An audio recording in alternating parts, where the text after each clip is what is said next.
COVID lockdowns, vaccine policies, and emerging economic crisis are part of a systemic agenda around the Great Reset, according to Marc Morano, author of The Great Reset, Global Elites, and the Permanent Lockdown. We speak with Morano about the global political strategies at play, what's next on the agenda, and what can be done to stop it. Hey, Marc Morano, thanks for being on Crossroads. Thank you. Happy to be here today. So, Marc, you've written this new book warning about the Great Reset and the agenda with COVID. It looks right now like COVID is kind of over. The left right now, even Politico, for example, is writing pieces saying that it's all Trump's fault and the vaccines were because he rushed it through. And it looks like they're trying to wipe their hands clean of it. Do you think this is the end? Where are we with this?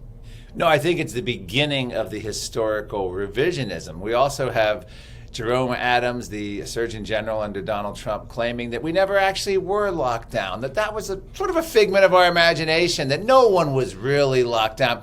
And we have CDC Director Walensky coming out saying, I wasn't there for the early days. I had nothing to do with the lockdown. So you see all this distancing happening, which is a good thing, but it's a scapegoating thing at the same time. So don't listen to the scapegoating, but do pay attention to the backtracking and the fact of what they're willing to admit to now. And the idea that we were never locked down, and the idea that we didn't support this vaccine, this is Trump's vaccine. This is what happened in Eastern Europe and the Soviet Union, and whenever they say, well, socialism was never tried correctly, you can't use that as an example. Going forward, we have something new that we've never tried before, so this will work. And we saw that throughout history. That's how they explain socialism's failures, Marxism failure. It wasn't done correctly, and now they're going to say the same thing on COVID. Well, those lockdowns, they weren't really lockdowns. That vaccine really wasn't. We're going to do it right next time. Same draconian, tyrannical view, but they're going to have a new approach and claim that they learned from the past, which they can have a scapegoat for. I think you're hitting something here because it's kind of like, oh, that wasn't real lockdowns. Oh, those weren't. Those weren't real vaccines. The fact that churches were closed, weddings, funerals canceled, stay-at-home orders, vax mandates, max mandates, all the small stores were closed, but Walmart was open and big tech profited. It was the largest transfer of wealth. That wasn't a lockdown. Nothing to see here.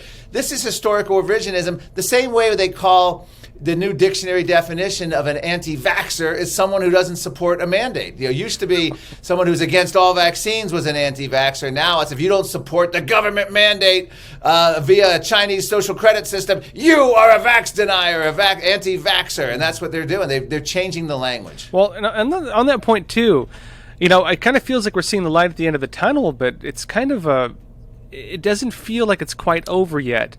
We know, for example, they're rolling out the new vaccines, the ones that are supposed to deal with Omicron and the different variants, and then they're still talking about universal vaccines. Where are we with this? Yeah, well, they just keep coming out with these new versions of vaccines. And as Alex Berenson, the author of Pandemia, noted, would they actually even come out with a vaccine if we had Omicron as the first variant? Because they're looking at the stats, it's actually a lower death toll than the flu, number one, Omicron. And number two, it actually the flu actually kills a lot younger people. So by every measure, this is not as bad as the flu when you look at it. But they have an infrastructure and they've conditioned us. This was a large psychological operation, a psych-op, since March of 2020 to instill fear, to instill timidness and submissiveness in the public. And they don't want to miss that. They know that a certain percent of the public, I don't know, I'm guessing 40%, are going to go out and get this Omicron variant and get these Omicron boosters. They're going to get the boosters when they start combining the flu shot with the COVID shots, because there's just a certain amount of people in this world who have a respect for authority. At this point, I have no idea why, but they do, and it fits with their worldview. So they're going to keep pushing this. Whether they go back to mandates, I don't know. In order to get back to mandates, they need to gin up the fear. Remember, COVID started by turning the entire pandemic rule book on its head, which the number one thing was, and I detail this in Great Reset from renowned epidemiologists, is keep the public calm. You want to keep everything understandable, relax. You don't want to create a panic. What Fauci et al. Did, including World Health Organization and Neil Ferguson et al., they literally said, let's go against everything we've ever done and let's create absolute hysteria, pandemonium, and that is how they ended up forcing this vaccine, forcing the masks, getting the public to accept lockdowns. Because prior to this, they had climate change issues they were trying to do similar solutions for. But no one ever really cared about climate except for a hardcore base. And they couldn't convince adults, they went after kids. And so what happened was COVID came along. The fear for COVID cut across party lines, ideologies, age groups.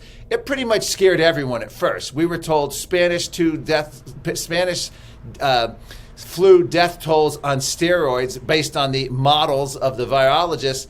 So they had us right where we wanted, and this new Omicron vaccine is just another way they're keeping the gravy train growing. This has been the greatest boon in the history of pharmaceutical, to have an ally like Anthony Fauci with the funding, to have the media, to have government officials, the bureaucracy, all the international organizations like the WHO in place to promote the profits and to ram through go violate all the tests. It goes back to these emergency orders. We were in an emergency, so we can't do the normal safeguards. Well, and on the note too, I know that you talked about this being a psyop, and you talked about some of the agendas behind it.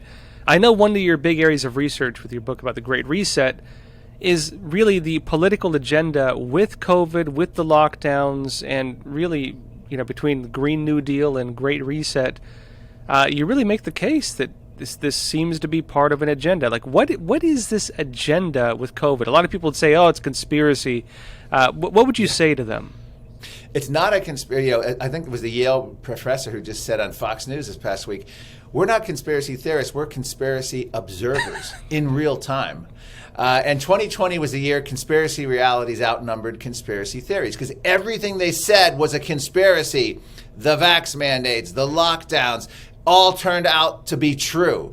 The idea that this virus may have come not from a bat market, from a Wuhan lab. Oh, it's a conspiracy theory. You can't even say that. And here we have the guy who did it, who has everything to lose. He says it wasn't so, but we won't tell you his conflict of interest. He'll lead the study to prove that it wasn't. I mean, this is insanity. But essentially, this was the Green New Deal on steroids imposed overnight with the lockdowns.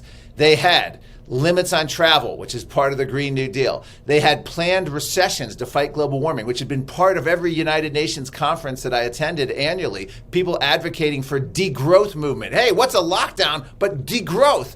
So you had all of that. You had the same fear. You had the same intimidation. You had the same no allowance of dissent. And you had the idea of international, giving up your national sovereignty in favor of globalism in order to fight this great menace. It had climate change written all over it, the same tactics, so much so that John Kerry came out and said the parallels between COVID and climate are screaming at us. So this is what happened. This had been planned in terms of waiting for reaction. Not the virus was planned necessarily, but I'm saying they had done in 2010, Rockefeller Institute did a dry run. 2019, the World Economic Forum and Johns Hopkins, they did pandemic dry runs where they openly talked about locking down, mask mandates, vaccines, and even to stop misinformation, shutting down the global internet so people couldn't get out wrong information.